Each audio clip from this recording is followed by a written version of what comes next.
खुश आमदीद। आज हम बात कर रहे हैं पंजाब में जो हाल ही में दो अहम कानूनी तब्दीलियां आई हैं उन पर। जी। एक तो है सिविल प्रोसीजर से मुतालिक और दूसरी जो ज्यादा बड़ी तब्दीली लग रही है वो विरासती सर्टिफिकेट्स के हवाले से है। हमारे पास ये सरकारी एक्ट्स वगैरह मौजूद हैं तो कोशिश करेंगे कि समझें कि अमली तौर पर उनका मतलब क्या है, क्या असरात होंगे। बिल्कुल। और देखिए, बज़ाहिर तो इन कवानीन का जो बुनियादी मकसद सामने आ रहा है वो यही है कि कानूनी कार्रवाइयों को, खासतौर पे विरासत जैसे मामलात जो बहुत आम हैं, उनको तेज किया जाए, आसान बनाया जाए। अक्सर इनमें बहुत ताखीर हो जाती है ना। सही। अच्छा तो चले पहले वो जो निस्बतन छोटी तब्दीली है उससे शुरू करते हैं।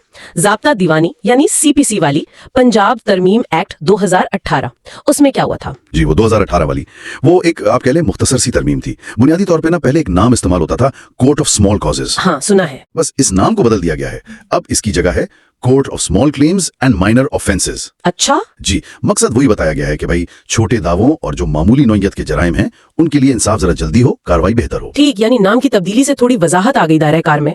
चले अब आते हैं इस बड़े कानून की तरफ जिसका असर काफी ज्यादा लग रहा है। Punjab letters of administration and succession certificates act 2021। ये क्या चीज है और ये इतनी अहम क्यों लग रही है? देखिए, ये वाकई एक बड़ी तब्दीली है। ये एक्ट ना विरासत के जो सर्टिफिकेट्स होते हैं उनको हासिल करने के पूरे अमल में एक आप कहें बुनियादी फर्क ला रहा है। सबसे अहम बात यह है कि ये नादरा को यानी national database and registration authority को इख्तियार दे रहा है। नादरा को? अच्छा, किस चीज का इख्तियार? इख्तियार इस बात का कि वो लेटर्स ऑफ एडमिनिस्ट्रेशन और जानशीनी सर्टिफिकेट्स यानी सक्सेशन सर्टिफिकेट्स जारी करे। पहले ये सारा काम, तकरीबन सारा काम अदालतों के पास था, लेकिन अब कम से कम शुरुआती मरहले पर ये जिम्मेदारी नादरा को दे दी गई है। ओह, तो मकसद वही तेजी लाना? हाँ, मकसद वही बताया गया है कि काम में तेजी आए, कारकर्दगी बेहतर हो। और चूंकि नादरा के पास पहले से ही फैमिली रिकॉर्ड्स यानी एफआरसी वगैरह का डेटाबेस मौजूद है तो इसको इस्तेमाल करके फ्रॉड या जालसाली के इम्कानात को भी कम किया जाए। तो अगर अब किसी को, मान ले मुझे या किसी सुनने वाले को ये सर्टिफिकेट चाहिए तो अब उन्हें कोर्ट नहीं जाना होगा, पहले नादरा जाएंगे। ये नया तरीका क्या है? जी, ज्यादातर मामलात में, गैर मुतनाज़ा मामलात में अब पहला कदम नादरा का होगा। उन्होंने ना इस काम के लिए खास यूनिट्स बनाए हैं, सक्सेशन फैसिलिटेशन यूनिट्स। अच्छा। तो जो कानूनी वारिस है या उनकी तरफ से कोई एक नुमाइंदा जिसे बाकी सब ने पावर ऑफ अटॉर्नी यानी मुख्तारनामा दिया हो, वो दरखास्त देगा। कहाँ देगा दरखास्त? नादरा के उसी दफ्तर में जहां मरहूम की रिहाइश थी या जहां उनकी कोई जायदाद वाक़ई थी। साथ में कुछ कागजात लगाने होंगे जैसे डेथ सर्टिफिकेट, तमाम वारिसों की लिस्ट और उनके शनाख्ती कार्ड, जायदाद की तफसीलात और अगर कोई नुमाइंदा है तो वो मुख्तारनामा। ठीक है, और दरख्वास्त जमा होने के बाद क्या होता है? क्या कोई पब्लिक नोटिस वगैरह? बिल्कुल, ये अहम है। नादरा फिर अपनी वेबसाइट पर और 2 अखबारों में, एक उर्दू और एक अंग्रेजी में, एक अवामी नोटिस शाया करेगा। इसके बाद 14 दिन का वक्त दिया जाता है। अगर किसी को कोई एतराज हो तो वो इन 14 दिनों में दाखिल कर सकता है। और अगर कोई एतराज ना आए तो? अगर कोई एतराज नहीं आता तो फिर नादरा तमाम कानूनी वारिसों की बायोमेट्रिक तस्दीक करता है। बायोमेट्रिक? अच्छा, ये कहाँ करवानी होगी?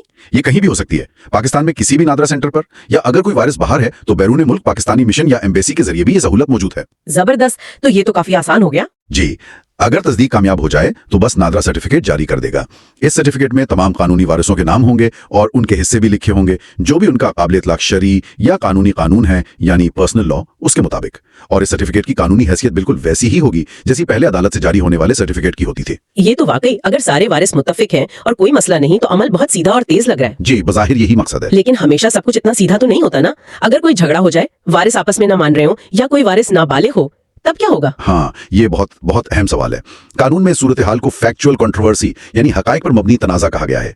इसमें यही चीजें शामिल हैं, वारिसों में आपस में कोई झगड़ा हो, किसी की शिनाख्त का मसला हो जिसे नादरा अपने रिकॉर्ड से हल ना कर पाए, या फिर कोई वारिस नाबालिग हो। तो अगर इनमें से कुछ भी हुआ तो? अगर ऐसी कोई भी सूरत हाल पैदा होती है तो नादरा इस दरखास्त पर मजीद कार्रवाई करने से इनकार कर देगा, वो केस को आगे नहीं बढ़ाएगा। अच्छा, तो फिर कहाँ जाएंगे लोग? वापस अदालत? बिल्कुल।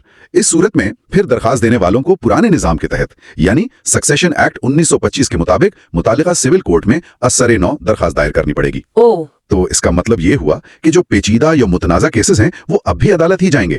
नादरा सिर्फ वो केसेस निपटाएगा जिनमें कोई इख्तिलाफ नहीं, सब कुछ वाज़ेह है। और नादरा ये सब मुफ्त में तो नहीं करेगा, फीस भी होगी? जी हाँ, नादरा अपनी इन खिदमात के लिए मुकर्ररा फीस वसूल कर सकता है। इसमें वो अखराजात भी शामिल हो सकते हैं जो अखबारात में नोटिस वगैरह शाये करने पर आते हैं। सही। और ये भी याद रखने की बात है कि ये कानून पूरे पंजाब पर लागू है और अगर कोई दूसरा कानून इसके खिलाफ हो तो इस नए कानून को फौकियत हासिल होगी। तो खुलासा ये हुआ कि नादरा अब एक किस्म का पहला गेटवे बन गया है, एक फिल्टर कि जो सीधे साधे गैर मुतनाज़ा केस हैं वो यहाँ से जल्दी निकल जाए। जी बिल्कुल, आपने सही पकड़ा। और जो जरा टेढ़े या लड़ाई झगड़े वाले मामले हैं वो फिर अदालत के पास ही जाएंगे जैसे पहले जाते थे। जी, यूं समझ लें कि काम को तकसीम करने की कोशिश की गई है। गैर मुतनाज़ा मामलात जो शायद तादाद में ज्यादा होते हैं उन्हें अदालती निजाम के बोझ से निकालकर एक इंतजामी इदारे के जरिए तेजी से हल किया जाए। تو ان ساری تبدیلیوں کا مجموعی طور پہ کیا مطلب سمجھے ہم؟ مطلب یہ ہے کہ وراثت جیسے جو روزمرہ کے قانونی کام ہیں ان کو کم از کم سادہ کیسز میں تیز کرنے کی کوشش ہے، کم بوجھل بنانے کی۔ نادرا کے پاس جو ڈیٹا اور نیٹ ورک ہے اس کا فائدہ اٹھایا جا رہا ہے۔ یقیناً بنیادی مقصد تو یہی نظر آتا ہے، اور یہ ایک طرح سے ایک بڑے رجحان کی بھی عکاسی کرتا ہے جو ہم دیکھ رہے ہیں کہ انتظامی طریقوں سے، ایڈمنسٹریٹو طریقوں سے عدالتوں کا بوجھ کم کرنے کی کوشش کی جا رہی ہے۔ تو کلیدی تبدیلی یہی ہے کہ شروعاتی کارروائی عدالتوں کی بجائے نادرا کرے گا، لیکن یہیں سے ایک اور ذرا گہرا سوال بھی پیدا ہوتا ہے۔ وہ کیا سوال؟ سوال یہ کہ ٹھیک ہے، مان لیا کہ غیر متنازع معاملات کا جلدی حل ہونا اچھی بات ہے، فائدہ مند ہے، لیکن یہ جو عمل کو تقسیم کر دیا گیا ہے، کچھ کیس نادرا کچھ عدالت، یہ چیز وراثت کے قانون تک عام آدمی کی رسائی اور اس کی سمجھ بوجھ کو کیسے متاثر کر سکتی ہے، خاص طور پر تب جب کوئی تنازع کھڑا ہو جائے؟ کیا لوگ آسانی سے سمجھ پائیں گے کہ اب نادرا جانا ہے یا عدالت، یا کہیں ایسا نہ ہو کہ وہ ان دونوں نظاموں کے بیچ میں، مطلب انتظامی اور عدالتی، ان کے چکروں میں پھنس جائے، خاص طور پر وہ لوگ جو ان چیزوں سے زیادہ واقف نہیں ہوتے؟ یہ واقعی ایک اہم نقطہ ہے سوچنے کے لیے کہ آسانی پیدا کرنے کی کوشش کہیں مزید الجھن نہ پیدا کر دے، خاص کر جب حالات پیچیدہ ہوں۔ جی، اس پر غور کرنا ضروری ہے کہ طویل مدت میں اس کے کیا اثرات ہوتے ہیں۔ نوٹ فرما لیجئے، دی ٹرانسلیشن سینٹر رجسٹرڈ فرم کی جانب سے فراہم کردہ تمام معلوماتی، قانونی، تعلیمی یا عمومی نوعیت کے پیغامات، مضامین اور تجزیے صرف فکری رہنمائی اور عوامی آگاہی کے مقصد کے تحت شائع کیے جاتے ہیں، جس کی تمام تر ذمہ داری اصل ماخذ ذرائع پر عائد ہوتی ہے، نہ کہ دی ٹرانسلیشن سینٹر پر۔ یہ احتیاطی وضاحت و عمومی اعلان دستبرداری دی ٹرانسلیشن سینٹر جیلم کی جانب سے پیش خدمت ہے۔ شکریہ۔